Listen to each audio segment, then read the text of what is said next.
स्वच्छ सर्वेक्षणात मुंबई शहर 33व्या क्रमांकावर। शहर स्वच्छतेत यंदा किंचित सुधारणा। मुंबईला पहिल्या 10 क्रमांकांमध्ये येण्यास बराच मोठा पल्ला गाठावा लागणार।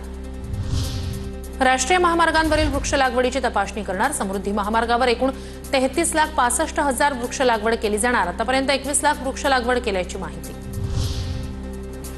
ठाणेच्या सेवेत नियुक्त झालेल्या 155 सफाई कर्मचाऱ्यांना कायम करण्याचा निर्णय। नियुक्ती आदेश काढल्यानं कर्मचाऱ्यांमध्ये आनंदाचं वातावरण। ठाणे जिल्हा परिषदेच्या मराठी शाळेतील पटसंख्येत वाढ। जिल्हा परिषद शाळेच्या इयत्ता पहिलीच्या वर्गात 11,000हून अधिक विद्यार्थ्यांचे प्रवेश। मुंबईतील दहिसर अंधेरी मेट्रो मार्गावरील प्रवासी संख्येत महिन्याभरात प्रचंड वाढ। दैनंदिन प्रवासी संख्या 30,000वरून 3 लाखांवर। केवळ एका महिन्यात 6 वेळा विक्रमी नोंद। नवी मुंबई महापालिका राज्यात पहिली 10 शहरांना पुरस्कार। राष्ट्रपती द्रौपदी मुर्मू यांच्या हस्ते राज्यमंत्री माधुरी मिसाळ, आयुक्त कैलास शिंदे यांनी पुरस्कार स्वीकारला।